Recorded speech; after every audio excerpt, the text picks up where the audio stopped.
Welcome to the Programming Leadership Podcast, where we help great coders become skilled leaders and build happy, high-performing software teams.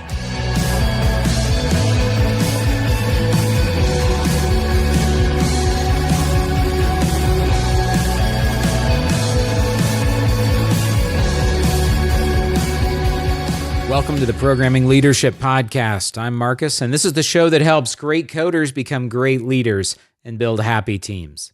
Today, I want to talk to you about getting real. I see a lot of insanity in companies, in software development. I have absolutely been an insane person when it came to leading software development teams. And I'll be honest, the primary place and way that I was not sane was about my expectations for how much could be done by the team in what period of time.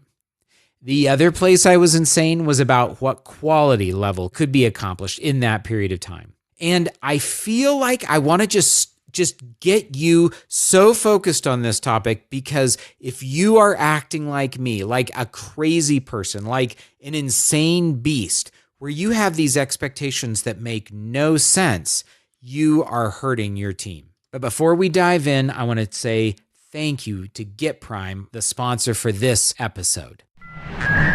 GetPrime.com is a tool you can use, and it's amazing. I've used it, and I am a big fan, where it shows you amazing insights about how your developers work, how they act, all from the source code repository, all from analyzing your Git repo. Now, here's the reason I like GitPrime so much. GitPrime is the kind of tool that on the surface seems a little scary, and I was really skeptical. But truthfully, GitPrime is the kind of tool that allows you to have better conversations with the people you lead. It's not about stack ranking them. It's not about looking at absolute productivity. It's another tool for your early warning system. When are things going well? When are things not going well? And where do you, as the programming manager, need to understand the behavior behind the data? They call it data-driven engineering management. I love that. I call it having better conversations. Check it out. Sign up for a free trial at getprime.com.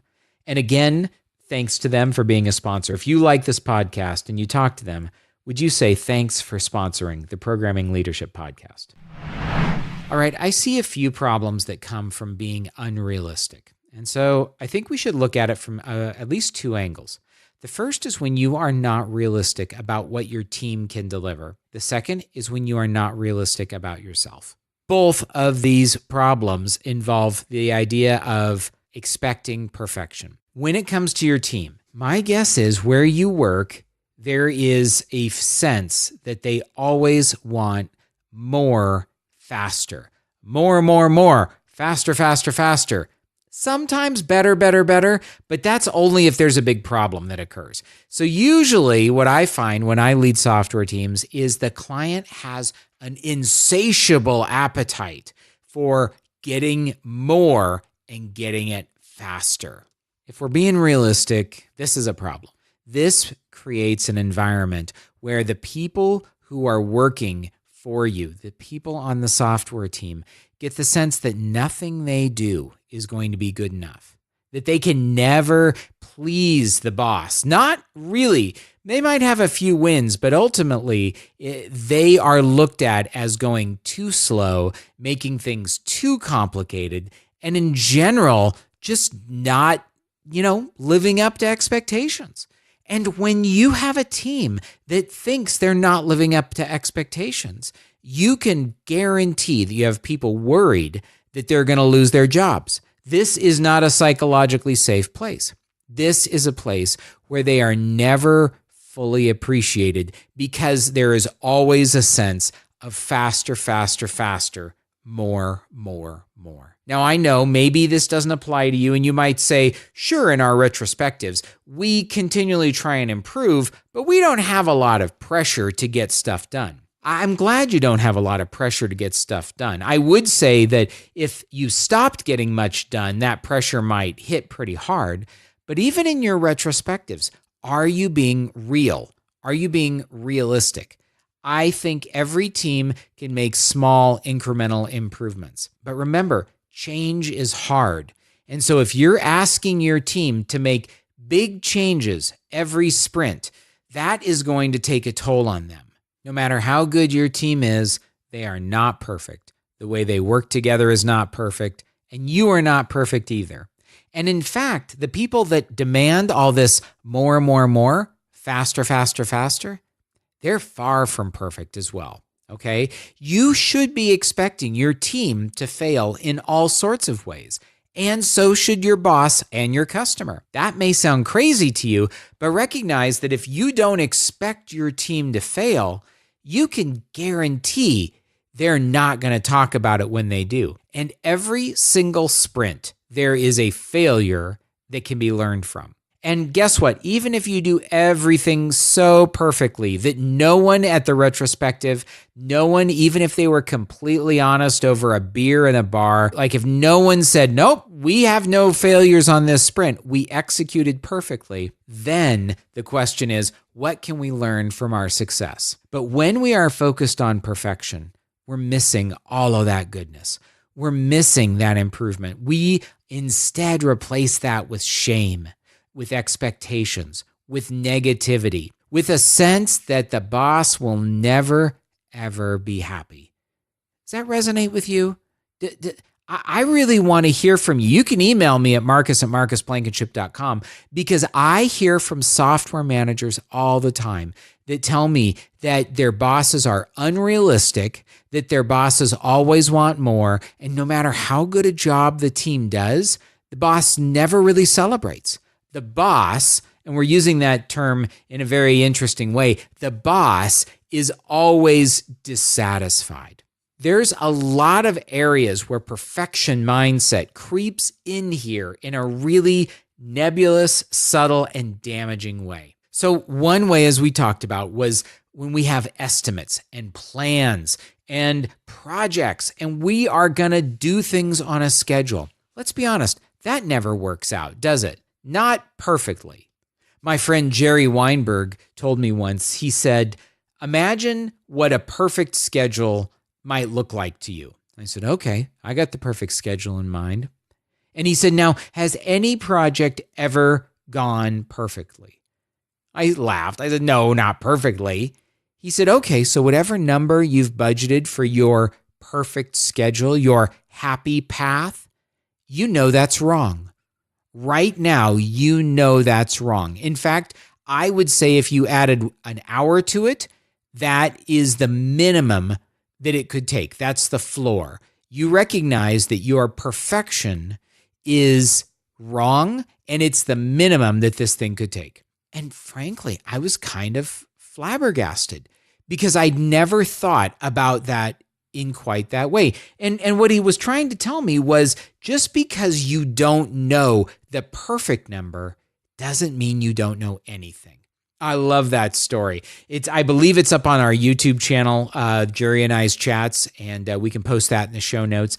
But here's the thing. Just because you don't know the perfect estimate, the perfect time frame, the perfect effort, doesn't mean you know nothing. And that's what he taught me. Now, there is a huge problem in addition, not just expecting too much of your team, and not just your boss always wanting more, but with you expecting too much of yourself. And I really mean this. I recognize maybe you give yourself a break, but when you are in front of your people, when you're in front of your boss, it feels like being on stage, isn't it? Doesn't it? It feels like you are up there doing a performance. You've got to have the perfect words. You have got to look right. You have got to sound competent. You have to appear confident and coherent, something that I struggle with, as you can hear on this podcast. And yet I am here being imperfect in front of you because I believe the greater message is important.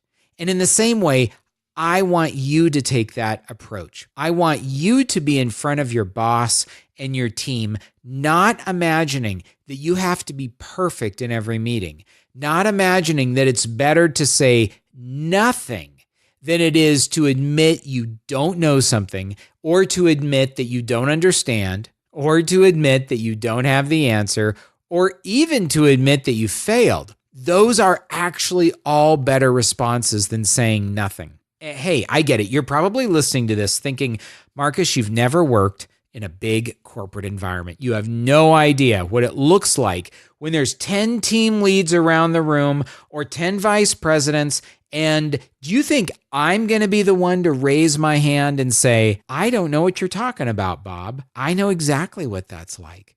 And I learned from my boss this beautiful technique. Oh, it was so lovely. My boss was an Indian gentleman, and I'd never worked for anyone Indian. I was a young white guy from Oregon, kind of a redneck, not real educated.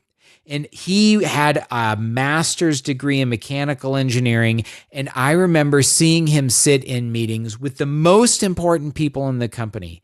And when someone said something that didn't make any sense, when someone said something that he didn't understand, he would not just sit there. He would do this. He would cock his head to the side, scratch his head, and say, Sue, maybe I'm just dense here, but I don't really get what you're saying. Could you explain that again? He did this in this beautiful way, this non-threatening way, where it was so simple. And the power of that was amazing. I actually remember the first time I ever saw him do it, I thought, whoa, he doesn't understand something? Well, I don't understand it either, but I'd never admit that. What happened was the person who he said that to stopped, looked around the room, and explained it more clearly. Shocking. And then guess what? I understood it. Everyone, I suspect, had that same question, but only he was brave enough to get real, to be realistic. Oftentimes we pretend that we understand things. We pretend that our budgets will work, that our project schedules will work, and we are just gilding the truth. We're covering it in gold. It's a lie, but we don't want anybody to know that. But the point here is we're putting on a mask. We're pretending, okay? I want you to get real about everything at work. And the simplest way to do that is when you hear something you don't understand, for you to say, I don't think I get that. Could you explain it again? When somebody puts a proposal in front of you that looks unrealistic, instead of simply nodding and saying, okay, we'll do that, I want you to say, I don't know if this is going to work. I'm not sure what we would have to do to accomplish this. How many more developers can we add? How can our other projects slip? That's realism. Realism is acknowledging that you don't have all the resources in the world, that you don't have infinite superpowers, that your team is not perfect. And so truly getting real talks about this idea that we're not going to pretend at work anymore. There's an awful lot of pretending. And of course, like I talked about, I also want you to stop pretending that you're perfect. I want you to stop pretending you have the answers because, let's be honest, you know you don't. I want you to stop pretending that you've done all the kinds of projects before because there's new challenges every day. And that's all I'm asking is that you get real. Part of this is owning your mistakes, being transparent with your team. I hate to say it, but maybe even apologizing to your team if you've done something wrong. It's modeling humility. It's pushing back on unrealistic ideas from outside the team and inside the team. This is a big problem on your teams. Your developers are optimists. I love optimists, but it does not serve them well. One of the things I notice that developers smell really quickly is when people are unrealistic. And when they're unrealistic, whether it's you or other devs or the boss, and that's sometimes when it's worse, they lose respect for you. They do. When you're not willing to just be honest and open and candid, they look at you differently. They look at you as a game player. And I don't want them to look at you that way. I think that it creates an environment that encourages games. Remember, we go back to our idea that leadership is creating an environment where everyone can contribute. And we find that not everyone can contribute when we're playing games. It also breaks down the relational leadership aspect because it erodes trust. If you're not realistic, How can they trust you? You might make promises you never intend to keep. You might commit them to things that are impossible. They have to trust you. Trust is the bedrock of your relationship with them. Unrealistic behavior, thinking everybody's perfect, only talking about the good stuff and the easy stuff, agreeing to every schedule, pretending you have all the answers. None of this builds trust. Now, this might seem really crazy to you, but I'm going to let you in on a little secret here. Okay, this is just between you and me.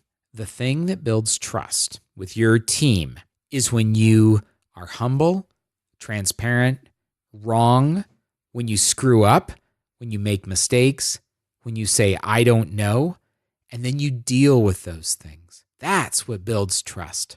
I've seen this firsthand because I spent so many years trying to be perfect for my team, trying to have all the answers, trying to put on the face of competence. As a leader, I wanted more than anything to look like I knew what I was doing. And all I was a nutty tech lead who'd gotten promoted from being a programmer. I absolutely didn't know what the heck I was doing, but I wanted people to think that I did. And so therefore, I pretended. Pretending is lying. Being unrealistic is insanity. And if you're not real, then you are simply covering over the truth. All of that erodes trusts, hurts your relationship with your team, and truthfully, it hurts your relationship with your boss and your customers. They won't believe you when you say you can deliver. They won't believe you when you say you need more people. And they won't believe you when you come to them and say, this thing you want, it's a bad idea for these reasons. They'll think, oh, well, you can just figure it out, right? Because you've always figured it out before. Now, I want to end by teaching you a technique. It's pretty advanced. It is a technique that the best leaders in the world use when they see crazy all around them. And these are leaders that are committed to realism. These are the leaders who get real, and I respect them.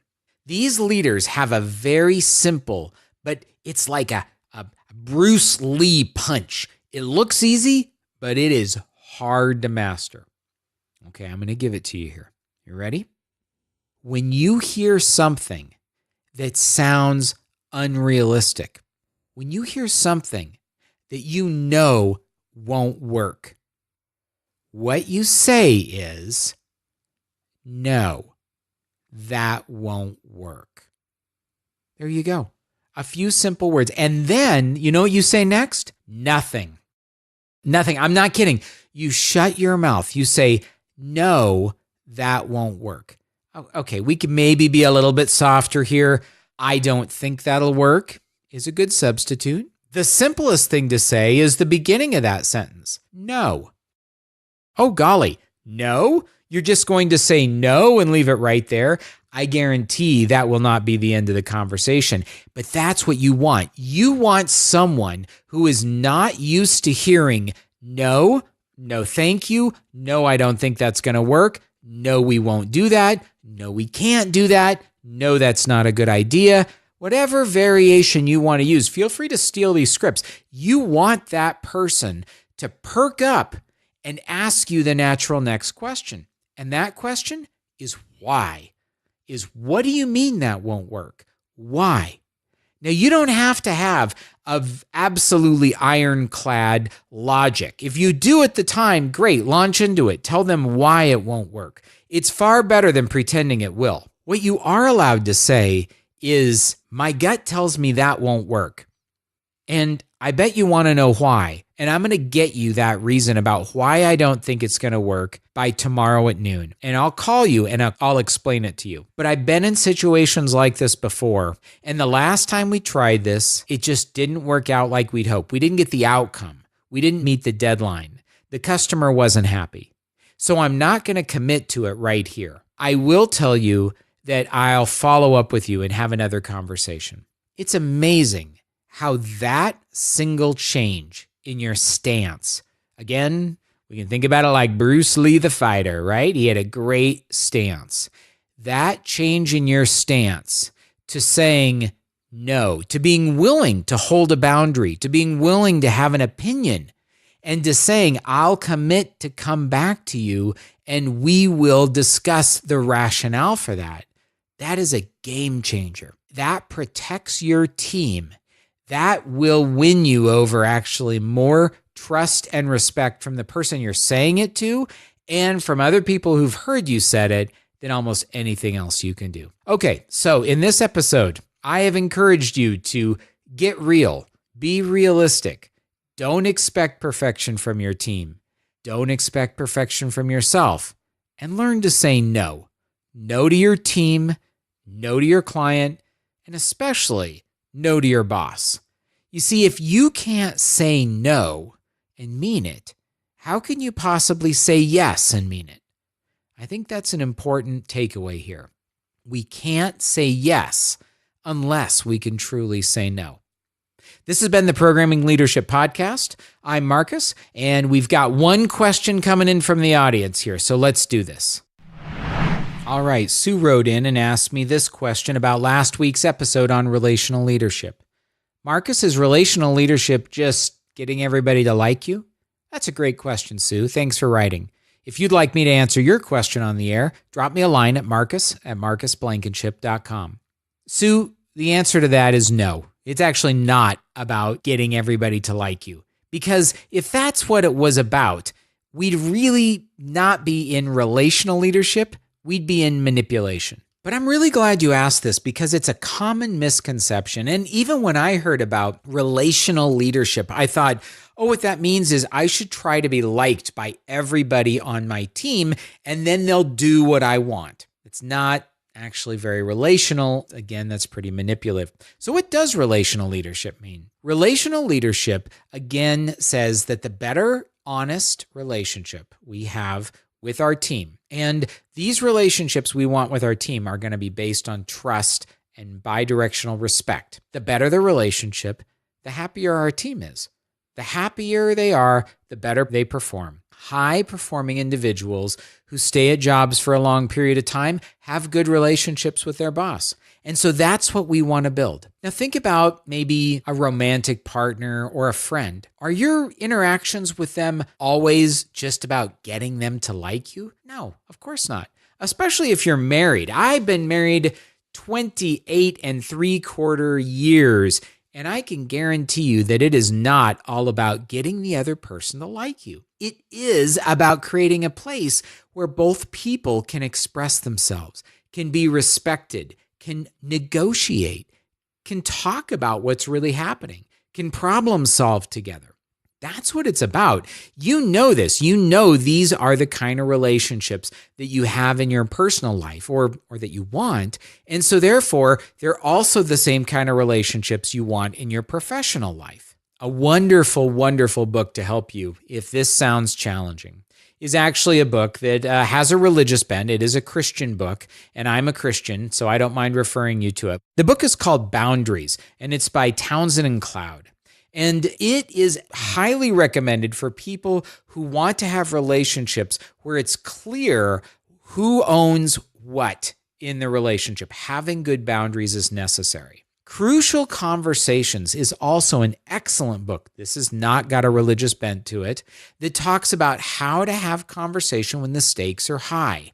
Now, of course, I'm assuming that there are things you might want to talk about that are difficult, but not everything in a relationship is hard. Some parts of a relationship are just about eating together, getting to know each other, asking each other about your family, your hobbies, your vacation. It's about being transparent as well as asking the other person to be transparent. I guess it kind of goes back to what the episode was about, being real. If you can be real with your team, they'll trust you.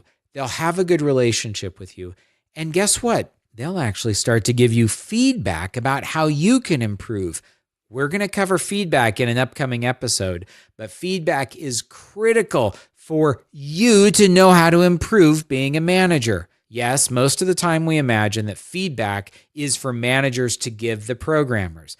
But how do you know what your team wants or needs in a leader unless they're giving you feedback? And how can they possibly give you feedback unless they trust you and they know what you're going to do with it and why you want it?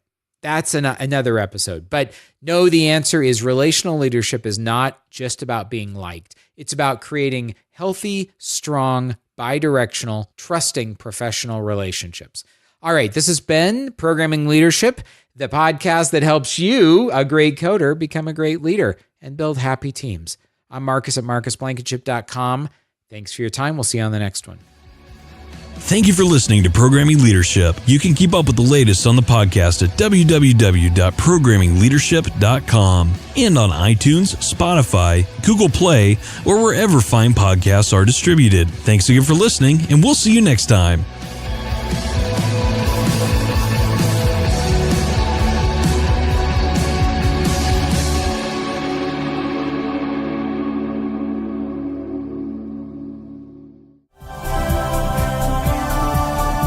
This has been a Humble Pod production. Stay humble.